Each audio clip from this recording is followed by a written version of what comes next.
اگر کوئی شیعہ مولوی کہہ رہا ہے کہ سنیوں کی بات نہ سنو صرف ہماری بات سنو، وہ جھوٹ کہہ رہا ہے۔ اگر کوئی سنی مولوی کہہ رہا ہے کہ شیعوں کی بات مت سنو صرف ہماری بات سنو، وہ جھوٹ کہہ رہا ہے۔ قرآن کہہ رہا ہے یستمعون القول، اس وقت تمہیں حق ملے گا کہ سارے مذہب کی ریسرچ کرو، تب پتہ چلے گا حق کہاں ہے باطل کہاں۔ السلام علیکم۔ آج کے اس ٹاپک میں جو علماء شامل کیے ہیں ان میں ہیں مفتی عبدالوحید، انجینئر محمد علی مرزا، مولانا اسحاق مدنی، مفتی حنیف قریشی، سید عمار نقشبانی اور علامہ عارف حسین کاظمی۔ تو آئیے اس علمی گفتگو میں اپنے پہلے عالم کی طرف چلتے ہیں۔ ایک بندہ مجھے کہنے لگا حضرت فاطمہ حضور کی اکلوتی بیٹی ہے، آپ کہتے ہیں 4 بیٹیاں ہیں۔ میں نے کہا میں نہیں کہتا، اگر قرآن پر تیرا ایمان ہے تو قرآن کریم کی آیت پڑھ، لکھ، سورت نمبر 33 سورت احزاب کی آیت نمبر 160۔ رب العزت فرماتے ہیں پارہ نمبر 22 میں، اللہ کا قرآن کہتا ہے اے نبی میں پردے کا حکم اللہ اتار رہا ہوں، آپ پردے کا حکم سنائیے اپنی بیویوں کو، اپنی بیٹیوں کو اور امت کی عورتوں کو۔ بیٹیوں کو، وہ بنات جمع پلورل کا لفظ ہے، سنگولر اور واحد نہیں ہے۔ اللہ کے قرآن نے بیٹیاں کہا ہے۔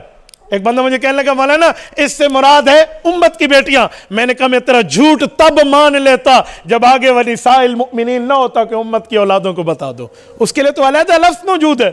ہماری اور ہمارے مخالفین دوستوں کی کتابیں متفق ہیں۔ جب سیدہ فاطمۃ الزہرا رضی اللہ عنہا وفات پا رہی تھی، حضرت فاطمۃ الزہرا کی وفات پاتے وقت حضرت علی کی آنکھوں میں اماں فاطمہ نے آنسو دیکھے۔ میرے سرتاج آپ کی آنکھوں میں آنسو؟ کہا تجھ جیسی بیوی کہاں سے لوں گا، میں آپ کا یہ غم ختم کیے دیتی ہوں۔ اماں نے فرمایا کیسے؟ کہ اگر آپ کو میرے بچوں کی تربیت کے لیے مجھ جیسی خاتون چاہیے تو میری بھانجی جو میری گود میں پلی ہے جس کا نام امامہ ہے اسے شادی کر لینا، وہ میرے بچوں کے لیے میری جیسی شفقت رکھنے والی ہے۔ جب بہن نہیں تھی تو بھانجی کہاں سے آئی؟ کہ اس بات سے اہل سنت اور تشیع کی کتابیں بھری پڑی ہیں کہ اللہ کے نبی کی جو ہے نا 4 بیٹیاں ہیں جو حضرت سیدہ خدیجۃ الکبریٰ کے بطن عطر سے جو ہے نا وہ ہوئی ہیں۔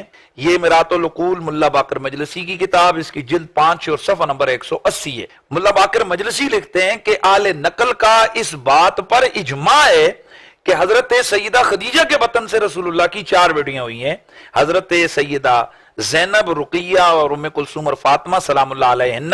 سب سے پہلے حوالہ ہے سورۃ الاحزاب۔ پیارے نبی آپ اپنی بیویوں سے، اپنی بیٹیوں سے اور مومنوں کی، باقی جو مومنین ہیں ان کی عورتوں سے یہ کہہ دیں کہ وہ اپنی جو چادریں ہیں ان کا کچھ حصہ اپنے چہروں پہ ڈال دیں۔ تو اب یہاں پر سیدھا سیدھا اللہ کے نبی کو حکم دیا گیا کہ آپ اپنی بیٹیوں سے کہہ دیں۔ تو یہاں اگر صرف حضور کی ایک بیٹی ہوتی تو اس کو ہوتا کہ وہ بنت کا، وہ بنات کا لفظ یہاں پر ذکر نہ ہوتا۔ اس پر ایک اعتراض ہوتا ہے کہ یہ جو آیت پردہ ہے یہ جس وقت نازل ہوئی تھی تب تو صرف حضرت سیدہ فاطمہ ہی حیات تھیں، تو پھر یہ نا جب وہ حیات ہی ایک تھیں تو اللہ کے رسول کو کہا گیا کہ آپ بنات کو کہیں، تو حالانکہ وہ تو صرف ایک بنت تھی یعنی حضرت سیدہ فاطمہ تھیں اور اکیلی کو حضور نے آرڈر دینا تھا یا ان کو بتانا تھا پردے کا، باقی تو حیات ہی نہیں تھی، تو پھر ان کے لیے یہ جمع کا صیغہ کیوں استعمال ہوا؟ جس وقت سن 5 ہجری کے اندر یہ آیت پردہ نازل ہوئی اور اس وقت جو ہے حضرت سیدہ فاطمہ زہرا، سیدہ زینب اور سیدہ ام کلثوم یہ تینوں حیات تھیں، صرف سیدہ رقیہ کا انتقال ہوا تھا۔ اس پر ایک اور اعتراض یہاں پر کھڑا کیا جاتا ہے، اگر باقی بھی حضور کی بیٹیاں تھیں تو پھر اکیلی فاطمہ زہرا مبالے میں کیوں گئیں؟ وہاں جب آیت مبالہ نازل ہوئی تو اطلاع عرض ہے کہ اس بات پر اہل تشیع اور اہل سنت کا محدثین اور مفسرین کا اتفاق ہے کہ جو آیت مبالہ ہے یہ 10 ہجری میں ہوئی ہے، اور اس بات پر بھی تمام محدثین اہل تشیع اور اہل سنت کا اتفاق ہے کہ جو حضور کی بیٹیاں ہیں تو وہ حضرت فاطمہ کے علاوہ سن 8 ہجری تک ان کا انتقال ہو گیا تھا۔ تو ظاہر ہے 10 ہجری میں جب آیت مبالہ نازل ہوئی باقی بیٹیاں تھیں نہیں۔ You ask many people how many children did Rasulullah have with Khadija? آپ بہت سارے لوگوں سے پوچھتے ہیں کہ حضور کی حضرت خدیجہ سے کتنی بیٹیاں پیدا ہوئیں، تو وہ کہتے ہیں ایک۔ لیکن اگر آپ مشہور عالم معروف الحسنی، محمد جواد مغنیہ، علامہ ہلی اور شیخ مفید تک دیکھیں تو یہ کہتے ہیں کہ حضور کی حضرت خدیجہ سے 4 بیٹیاں تھیں۔ اب یہاں دو گروہ بن جاتے ہیں، ایک گروہ کہتا ہے کہ حضور کی ایک بیٹی تھی، جبکہ دوسرا گروہ کہتا ہے کہ حضور کی حضرت ختیجہ سے 4 بیٹیاں تھیں۔ تو آئیے ہم دونوں گروہ کے دلائل آپ کے سامنے رکھ دیتے ہیں۔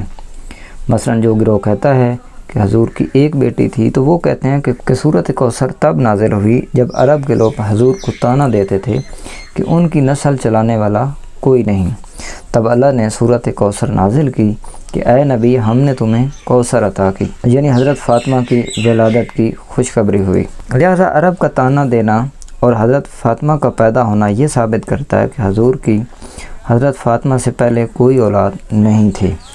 دوسرا گروہ اس پر کہتا ہے کہ اس سے ثابت یہ نہیں ہوتا کہ دوسری بیٹیاں نہیں تھیں، بلکہ اس سے یہ بھی تو ثابت ہو سکتا ہے کہ دوسری بیٹیوں سے نبی کی اولاد کا سلسلہ نہیں چل سکا، لیکن حضرت فاطمہ سے یہ سلسلہ چلا۔ اسی طرح پہلا گروہ اپنے دلائل دیتے ہوئے بیان کرتا ہے کہ حضرت ختیجہ سے حضور کی صرف ایک بیٹی تھی، کیونکہ صرف وہی فدق مانگنے گئی۔ اس پر دوسرا گروہ جواب دیتا ہے کیونکہ حضور کی دوسری بیٹیاں اس وقت وفات پا گئی تھی، اس لیے صرف بی بی فاطمہ تو زہرا فدق مانگنے گئیں۔ اسی طرح ایک بیٹی کے ثبوت میں ایک دلیل یہ بھی دی جاتی ہے کہ پاک پیغمبر کی صرف ایک بیٹی تھی جو حضرت علی کو دی گئی، اس لیے حضور کے صحابہ یہ خواہش کرتے تھے کہ کاش ہمارے پاس وہ رتبہ ہوتا جو علی کے پاس ہے، یعنی حضور کے داماد والا رتبہ۔ اگر نبی کی 4 بیٹیاں ہوتی تو کیوں کبھی کسی نے یہ نہیں کہا کہ کاش ہم عثمان جیسے ہوتے ہیں، جن کے متعلق یہ کہا جاتا ہے کہ ان کے پاس حضور کی 2 بیٹیاں ہیں۔ اس سے ثابت ہوا کہ حضور کی صرف ایک سگی بیٹی تھی۔ اسی طرح یہ بھی کہا جاتا ہے کہ اگر حضور کی سگی بیٹیاں اور بھی ہوتیں تو یہ کیسے ممکن ہے کہ نبی کی پرورش سے ایک بیٹی جنت کی عورتوں کی سردار ہے، اس کے بیٹے بھی جنت کے جوانوں کے سردار ہیں، اس کا شوہر بھی جنت اور جہنم تقسیم کرنے والا ہے، اور اس طرح ان کی بہت ساری فضیلتیں ملتی ہیں، لیکن باقی بیٹیوں کی اس طرح سے فضیلت نہیں ملتی۔ اب دوسرا گروہ جو یہ کہتا ہے کہ حضور کی 4 بیٹیاں تھیں، ان کے مطابق کیونکہ قرآن میں پردے کی آیت میں اللہ تعالیٰ کہتا ہے کہ اے نبی اپنی بیٹیوں کو کہہ دو، تو ثابت ہوا کہ نبی کی ایک بیٹی نہیں تھی۔ اس پر پہلا گروہ جواب میں کہتا ہے کہ اگر واحد یا جمع والی بات کو اصول بنایا جائے تو آپ آیت مباہلہ کا کیا کریں گے، جس میں اللہ نے اپنی نبی کو کہا ہے کہ تم اپنی بیٹیوں کو لاؤ، لیکن حضور صرف ایک بیٹی کو لائے۔ اس پر تمام علماء کا اتفاق ہے کہ مباہلہ کے وقت حضور کی باقی بیٹیاں وفات پا چکی تھیں اور صرف حضرت فاطمہ تو زہرا زندہ تھیں، تو اللہ نے بیٹیوں کو لفظ کیوں استعمال کیا، حالانکہ زندہ تو صرف ایک بیٹی تھی۔ اسی طرح ایک دلیل یہ بھی دی جاتی ہے